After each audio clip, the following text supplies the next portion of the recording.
கிருஷ்ணகிரி மாவட்டம் ஊத்தங்கரை தாவேக எம்எல்ஏ இளையராஜாவிடம் பேரம் பேசிய செந்தில் பாலாஜி ஆதரவாளர்கள் உள்ளிட்ட 3 பேர் கைது. விவரங்களுடன் செய்தியாளர் ராஜகுமரன் இணைப்பில் இருக்கிறார். வணக்கம் ராஜகுமரன்.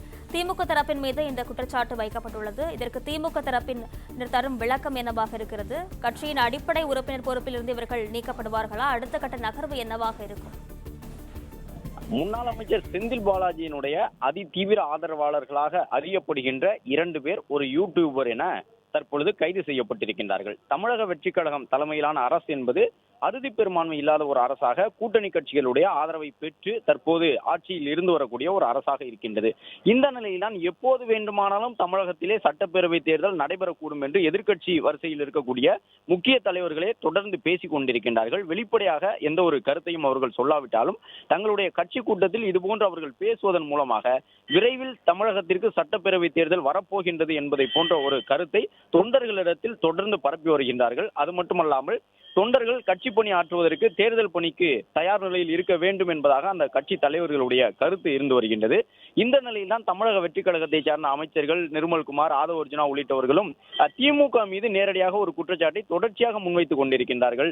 திமுக எங்களுடைய சட்டமன்ற உறுப்பினர்களை விலைக்கு வாங்கி தமிழக வெற்றி கழகம் தலைமையிலான அரசை கவிழ்ப்பதற்கான முயற்சியில் ஈடுபட்டிருக்கின்றது என்பது தமிழக அமைச்சரவையில் இருக்கக்கூடிய மூத்த அமைச்சர்களுடைய குற்றச்சாட்டாக இருந்து வருகின்றது. இந்த நிலையில் தான் ஏற்கனவே யூடியூபர் ஒருவர் கைது செய்யப்பட்டிருந்தார். இப்பொழுது முன்னாள் அமைச்சர் செந்தில் பாலாஜியினுடைய அதிதீவிர ஆதரவாளர்கள் 2 பேர் ரொக்க பணத்தோடு சிக்கி இருக்கின்றார்கள். இவர்கள் ஊத்தங்கரையை சார்ந்த சட்டமன்ற உறுப்பினர், தமிழக வெற்றி கழகத்தினுடைய உறுப்பினர், கிருஷ்ணகிரி மாவட்டம் ஊத்தங்கரையில் வெற்றி பெற்றவர். அவரை சென்று அவரிடம் சந்தித்து, உங்களுக்கு கட்சியிலும் பெரிய பதவி இல்லை, நீங்கள் அமைச்சரவையிலும் இடம்பெறவில்லை, நீங்கள் எதற்காக அதில் இருக்க வேண்டும் என்பதை போன்ற வார்த்தைகளை சொல்லி அவரை மாற்று கட்சிக்கு வர வேண்டும் என்று நிர்பந்தித்ததாக சொல்லப்படுகின்றது.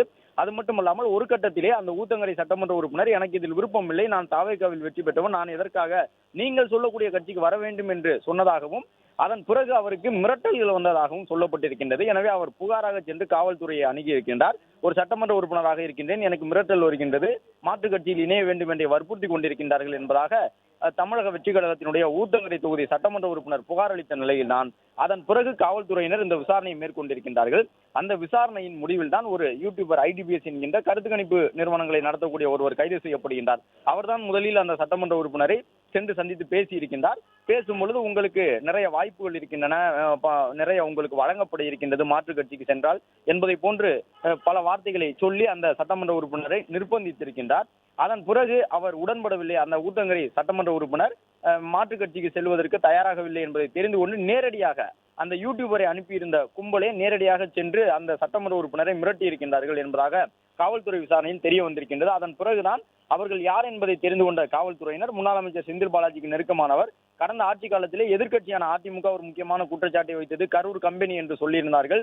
டாஸ்மாக் உள்ளிட்டவற்றை அவர்கள் மட்டும்தான் பேக்கேஜ் டெண்டர் முறையில் கைப்பற்றுகின்றார்கள், சாலை போட முடியவில்லை என்பதாக செந்தில் பாலாஜி அமைச்சரவையில் இருந்த பொழுதும், அமைச்சரவையில் இருந்து அவர் நீக்கப்பட்ட பிறகும் கூட எதிர்க்கட்சியான அதிமுக கடந்த ஆட்சி காலத்திலே கரூர் கம்பெனி என்ற ஒரு வார்த்தையை முன்வைத்து அவர் மீது பல குற்றச்சாட்டுகளை முன்வைத்திருந்தார்கள்.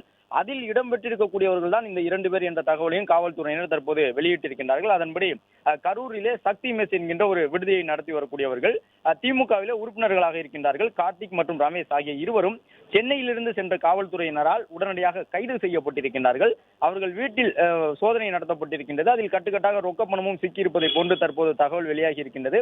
அந்த பணத்தையும் காவல்துறையினர் கைப்பற்றி அதற்கான மூல ஆதாரம் என்ன, எந்த அடிப்படையில் அந்த பணம் இருந்தது, யாருக்கு கொடுப்பதற்காக அந்த பணம் வைக்கப்பட்டிருந்தது, தமிழக வெற்றி கழகத்தினுடைய சட்டமன்ற உறுப்பினர்களை பேரம் பேசி விலைக்கு வாங்குவதற்காகத்தான் கட்டுக்கட்டாக பணத்தை எல்லாம் இவர்கள் வைத்திருந்தார்களா என்பது உள்ளிட்ட பல்வேறு கோணங்களிலே காவல்துறையினர் தற்பொழுது விசாரணை நடத்தி வருகின்றார்கள். இதுவரை 3 பேர் கைது செய்யப்பட்டிருக்கின்றார்கள் என்பது முக்கியத்துவம் வாய்ந்ததாக பார்க்கப்படுகின்றது. ஏனென்றால் ஏற்கனவே அதிமுகவில் இருக்கக்கூடிய சட்டமன்ற உறுப்பினர்கள் அவர்களே முன்வந்து தங்களுடைய சட்டமன்ற உறுப்பினர் பதவியை ராஜினாமா செய்து இதுவரை 6 பேர், அதுவும் குறிப்பாக மிக மூத்த தலைவர்கள், அதிமுகவில் இருக்கக்கூடிய மிக முக்கிய நிர்வாகிகள் கூட தங்களுடைய உறுப்பினர் பதவியை ராஜினாமா செய்துவிட்டு சட்டப்பேரவை உறுப்பினர் பதவியை ராஜினாமா செய்து இப்பொழுது தமிழக வெற்றி கழகத்தில் இணைந்து கொண்டிருக்கின்றார்கள் ஒரு பக்கம். மற்றொரு பக்கம் தாவேகாவை சார்ந்த அமைச்சர்கள் இந்த ஆட்சியை கவிழ்ப்பதற்கான முயற்சிகள் நடைபெற்றுக் கொண்டிருக்கின்றன என்ற விமர்சனத்தை தொடர்ச்சியாக முன்வைத்துக் கொண்டிருக்கின்றார்கள். எனவே அந்த விமர்சனங்களில் உண்மை இருப்பதை போன்று தற்போது காவல்துறை எடுத்திருக்கக்கூடிய நடவடிக்கை இருக்கின்றது.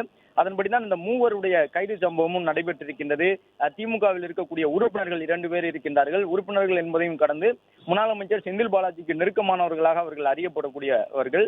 அது மட்டுமல்லாமல் அந்த கடந்த காலங்களில் இவர்கள் செல்வாக்கோடு இருந்தவர்கள் என்பதையும் திமுகவில் இருக்கக்கூடியவர்களே ஒப்புக்கொள்ளக்கூடிய ஒரு நிலை இருக்கின்றது. எனவே இவர்கள் மீது சுமத்தப்பட்டிருக்கக்கூடிய குற்றச்சாட்டு தமிழக வெற்றி கழகத்தினுடைய ஊத்தங்கரை சட்டமன்ற உறுப்பினரை விலைபேசி மாற்றுக் கட்சியான திமுகவிற்கு அழைத்துச் செல்வதற்கான முயற்சியிலே இவர்கள் ஈடுபட்டார்கள் என்பதாக இருக்கின்றது.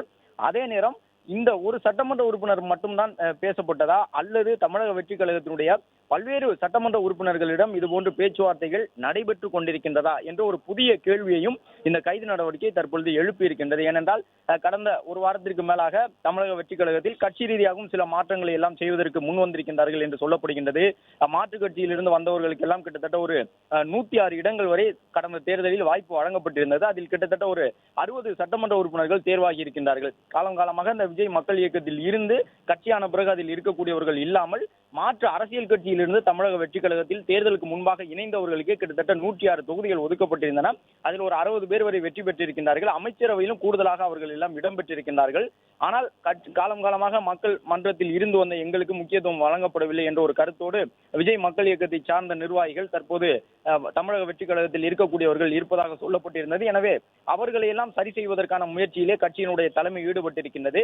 234 தொகுதியையும் தொகுதிக்கு ஒரு மாவட்டமாக பிரித்து ஒவ்வொரு மாவட்ட செயலாளரையும் உருவாக்க இருக்கின்றார்கள் என்றும், அதே போன்று தமிழக வெற்றி கழகத்திலே அமைச்சரவையில் இடம்பெற முடியாத மூத்த உறுப்பினர்களுக்கு, சட்டமன்ற உறுப்பினர்களுக்கு, பல ஆண்டுகளாக விஜய் மக்கள் இயக்கத்தில் பணிபுரிந்தவர்களுக்கெல்லாம் வாரியம் உள்ளிட்ட பதவிகள், அது மட்டுமல்லாமல் அரசு நிர்வாகத்திற்கு உட்பட்ட ஒரு சில பதவிகளை வழங்குவதற்கான முயற்சியிலும் கட்சி ஈடுபட்டிருப்பதாக சொல்லப்பட்டிருக்கின்றது.